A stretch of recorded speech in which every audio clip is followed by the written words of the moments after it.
old well started boiling at midnight. Archaeologists found what was beneath.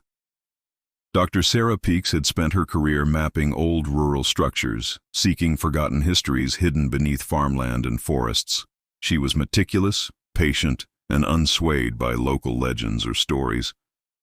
When she first heard about the old well on the abandoned Miller property, she considered it just another relic. Nothing about it suggested danger, nothing suggested mystery, until the reports arrived. At midnight, the well had begun to boil. Steam and hot water erupted from its rim in thick bursts, and the ground around it vibrated faintly. The owners had seen it, panicked, and called local authorities, who then called Dr. Peaks. When she arrived the next morning, the well looked perfectly ordinary. Stone rims, aged and weathered by centuries of rain and sun. The water inside reflected the gray morning sky, yet it was warm to the touch, unnaturally so. Her instruments confirmed it. The water temperature approached boiling. There was no fire, no electrical source, no nearby machinery. Only the well, standing quietly in the center of the overgrown field. She considered rainfall mixing with trapped heat or natural gas pockets below. Everything seemed plausible in isolation, but not together. That night, Dr. Peaks stayed near the well. She set up cameras, heat sensors, and a thermometer. Darkness pressed down on the property. The only sound was the wind brushing the grass. At 11:55 p.m., the thermometer began to spike. By midnight, the surface of the water churned violently. Steam rose in thick clouds. The ground under her boots hummed faintly. Then, after several minutes, everything fell silent. The well was still. The air returned to normal. It was obvious that whatever caused the phenomenon came from below. The water was boiling from a source she could not yet see. The next morning, Dr. Peaks returned with a small team of assistants. They began a methodical survey of the site. She used ground-penetrating radar to examine the area beneath the well. The scans revealed a small cavity. The edges were sharp and uniform, not natural. Stone walls had been carefully fitted to form a chamber. Historical records showed the well had been dug over 2 centuries ago, part of one of the first farmsteads in the valley. The documents mentioned water management, though details were sparse. Maps of the property before a quake in the early 1800s suggested that the well had been central to the farm's operations. After the quake, the family disappeared, leaving no further records. The well, however, remained. The team began careful excavation along the outer edges of the well. Soil that had shifted over centuries broke away easily. Soon they uncovered a short, arched passage built of limestone blocks. The surface was coated in a white mineral crust. The air inside shimmered slightly from heat. A faint pulsing vibration could be felt through the floor. It was clear that this structure was designed to contain something. Water, steam, or perhaps heat had once flowed through these channels.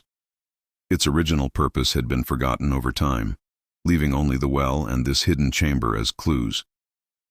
That night, the team returned to observe the well again. The same pattern repeated.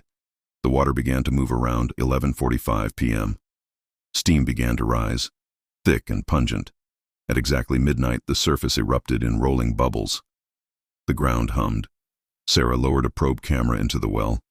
The feed showed a dark, stone-lined shaft descending downward. Water churned at the base, but no fire or light could be seen. By 12:10 a.m., the water settled, leaving only the faintest wisp of steam. Sera and her team retreated to their tents. They reviewed the data.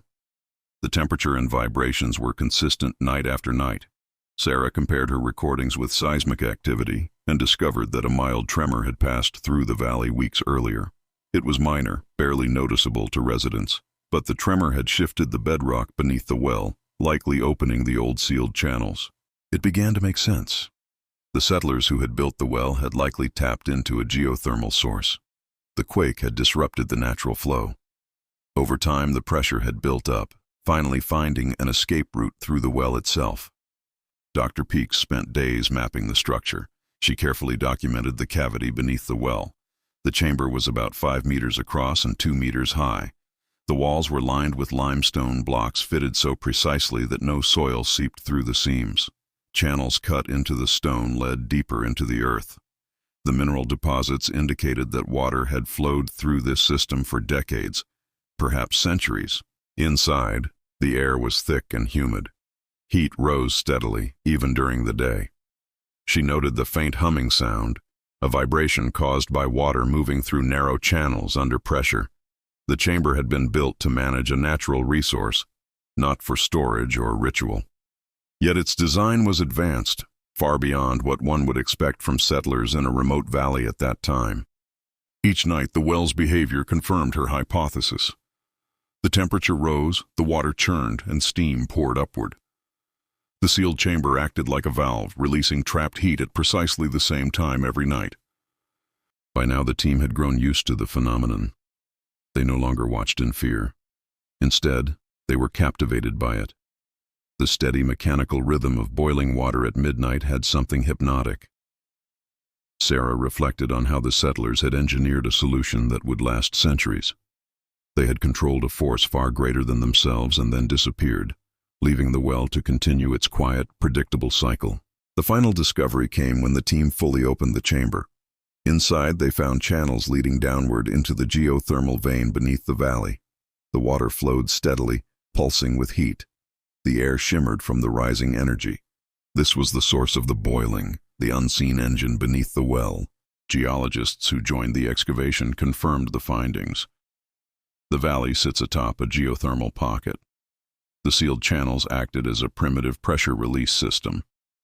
Centuries of sediment and mineral deposits had preserved the design perfectly. The mild tremor had simply reopened the path, allowing water and heat to surge upward once more. Dr. Peaks documented everything meticulously. The well was not haunted. There were no curses, no supernatural forces. The phenomenon was entirely natural, yet it was extraordinary in its scale and precision. The settlers had created a system that harnessed the earth itself. In the final days of the investigation, the team stabilized the well and sealed it safely. They preserved the chamber for study, ensuring the engineering marvel would not be lost again. The water continued to boil at midnight, steam rising into the cool night air. Dr. Peaks recorded her notes one last time, noting the quiet awe that had settled over her and her team. At dawn, the valley lay calm. Mist rose from the fields. The well, once feared as an anomaly, was now a testament to centuries of forgotten human ingenuity.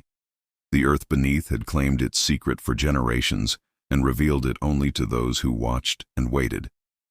The water continued to boil at midnight. Steam drifted upward like breath from the world itself. The secret was no longer hidden. Dr. Peaks left the valley with the certainty that some mysteries are not curses or hauntings. They are simply forces of nature, waiting for someone patient enough to witness them. And the well would continue to boil, night after night, for centuries to come.